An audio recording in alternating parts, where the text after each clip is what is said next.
കുറേ നേരത്തെ യാത്രയ്ക്ക് ശേഷം at last we reached our destination and welcome to Agastya Vibes. ഇന്ന് ഞാൻ കുറേ ദൂരം യാത്ര ചെയ്തു, ഞാനും എൻ്റെ ഫാമിലിയും. അങ്ങനെ ഒരു റിസോർട്ട് കുറേ നാൾ കൊണ്ട് തപ്പി പിടിച്ചെടുത്തൊരു റിസോർട്ടാണ് ഈ അമ്പൂരിയിലുള്ള അഗസ്ത്യ വൈബ്സ്. ഫാമിലി എല്ലാവരും കൂടെ ഒരു വർഷം ഒരു സ്ഥലത്ത് കൂടാറുണ്ട്. അങ്ങനെ ഈ വട്ടം നമ്മൾ റിസോർട്ട് പിടിച്ചു. ആ റിസോർട്ട് തപ്പാനായിട്ട് ഒത്തിരി സമയമെടുത്തു. അങ്ങനെ ഒരു 2-3 months ഡിലേയും വന്നു. നമ്മളിപ്പോൾ റിസോർട്ടിൻ്റെ അകത്താണേ, പക്ഷേ മെയിൻ വ്യൂവും റൂംസും ഒക്കെ കുറച്ച് നടന്ന് താഴെ പോയാൽ മാത്രമേ കാണത്തുള്ളൂ. ആക്ച്വലി നമ്മുടെ റിസോർട്ടെന്ന് വേണമെങ്കിൽ പറയാം. റിസോർട്ടിൻ്റെ കോമ്പൗണ്ടിൻ്റെ അകത്ത് തന്നെയാണ്. ഈ ഒരു നടന്നു പോകുന്ന പാത്ത് വേ ആക്ച്വലി കാറും ബസ്സിനും ഒക്കെ പോകാൻ പറ്റുന്ന വഴി തന്നെയാണ്. പക്ഷെ നമ്മുടെ ബസ്സിന് എന്തോ ബുദ്ധിമുട്ടായതുകൊണ്ട് ഡ്രൈവർ പറ്റത്തില്ല എന്ന് പറഞ്ഞു. അതുകൊണ്ട് നമ്മളിതാ നടന്ന് പോവുകയാണ്. കുറച്ചധികം നടന്നാലേ ഇവിടെ എത്താൻ പറ്റുള്ളൂ. താഴെ ആ ഒരു റിസോർട്ടിലോട്ട് എത്തണമെങ്കിൽ കുറച്ചധികം നടക്കണം. ഞങ്ങൾ കുറേ ദൂരം നടന്നിട്ടും അങ്ങോട്ട് എത്തുന്നില്ല.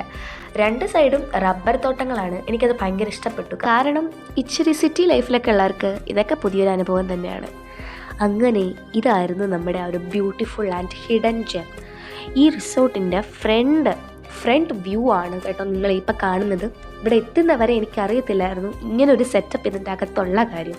ഞാൻ വിചാരിച്ചിരുന്നു ജസ്റ്റ് ഒരു റൂമും കാര്യങ്ങളൊക്കെ ഉള്ള ജസ്റ്റ് ഒരു നോർമൽ റിസോർട്ടാണെന്നാണ്. പക്ഷേ ഈ ഒരു view was just killing me and all the people here. ഞാനിവിടുന്ന് പോകുന്നവരെ ഈ വ്യൂ കണ്ട് അങ്ങനെ ഇരുന്ന് പോയി. അത്രയ്ക്ക് എനിക്ക് ഭയങ്കരമായിട്ട് പേഴ്സണലി ഇഷ്ടപ്പെട്ടു.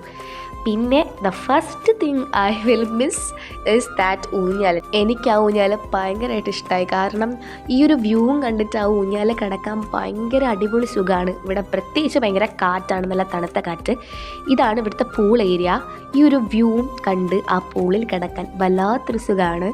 സത്യമായിട്ടും ഇതും എനിക്ക് ഭയങ്കരമായിട്ട് ഇഷ്ടപ്പെട്ടു. അത്യാവശ്യം നല്ല ലാർജ് പൂളാണ്. കിഡ്സിനും അഡൾട്ട്സിനും സെപ്പറേറ്റ് ഒരൊറ്റ പൂളിൽ അവർ സെറ്റ് ചെയ്തിട്ടുണ്ട്.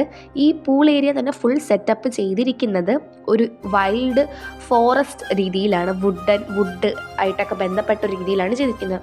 സിറ്റിംഗ് ഏരിയ ആണെങ്കിലും വുഡിൻ്റെ തീമിലാണ് ചെയ്തിരിക്കുന്നത്. അതുപോലെ തന്നെ ഒരു ഹിഡൻ സംഭവം ഇവിടെ ഉണ്ട്. ഇവിടെ ഫുൾ വന്ന സമയം തൊട്ട് എനിക്ക് ഭയങ്കര ഹിഡനായിട്ടാണ് തോന്നിയിട്ടുള്ളത്. എല്ലാം വളരെ ഭയങ്കര സർപ്രൈസ് ആയിട്ടുള്ള രീതിയിലാണ് ചെയ്തിട്ടുള്ളത്. ഇതാണ് ആ ഒരു ഹിഡൻ തിങ്. ഈ പൂളിനോട് ചേർന്നുള്ള ഒരു സ്ഥലമാണ്. ഫസ്റ്റ് ഞാൻ വിചാരിച്ച ഒരു ഡ്രസ്സിങ് റൂമാണെന്ന്, പക്ഷേ ഇതൊരു ബാത്റൂമാണ്. നമ്മൾ കുറച്ച് അകത്തോട്ട് കയറുന്ന സമയത്ത് മാത്രമേ ബാത്റൂം ഉണ്ടെന്ന കാര്യം അറിയത്തുള്ളൂ. ഇതാണ് ആ ബാത്റൂം, ഒളിഞ്ഞിരിക്കുന്ന ബാത്റൂം. ആൻഡ് അതിൻ്റെ സ്റ്റെയേഴ്സ് ആണെങ്കിലും ഫുൾ വുഡ് എന്നൊരു തീമിലാണ് ചെയ്തിട്ടുള്ളത്.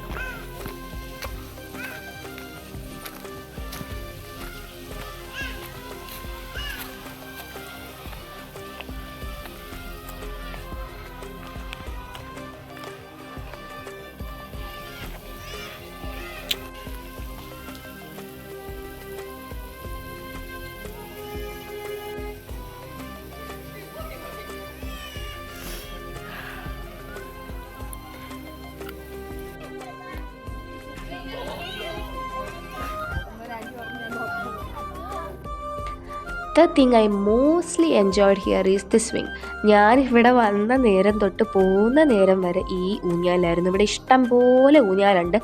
കുറേ റബ്ബർ ഉള്ളതുകൊണ്ട് ഇങ്ങനെ ഊഞ്ഞാൽ ഇഷ്ടം പോലെ കെട്ടിയിട്ടുണ്ടേ. നല്ല രസമാണ്. പിന്നെ ഞാൻ കുറച്ച് നേരം ഇങ്ങനെ വന്നൊന്ന് നിന്ന് ആ വ്യൂവിൽ ഭയങ്കര തണുത്ത കാറ്റുമായിട്ട് ഇങ്ങനെ വന്ന് നിൽക്കാൻ വല്ലാത്ത ഫീലാണ്. ആക്ച്വലി ഞാനൊക്കെ സിറ്റി ലൈഫിൽ വളർന്ന ഒരു കുട്ടിയാണ്. അതുകൊണ്ട് എനിക്ക് ഇങ്ങനത്തെ വ്യൂസൊക്കെ ഭയങ്കര പ്രഷ്യസാണ്. ഭയങ്കര എക്സൈറ്റ്മെൻ്റ് ഉള്ള വ്യൂ ആണ്. അതുകൊണ്ട് ഞാനിങ്ങനെ കുറച്ച് നേരം വന്നിരുന്നു. ആ ബിസി ലൈഫിൽ നിന്നൊക്കെ ഒരു റിലീഫ് കിട്ടി എല്ലാവർക്കും. And do visit guys, I really loved it.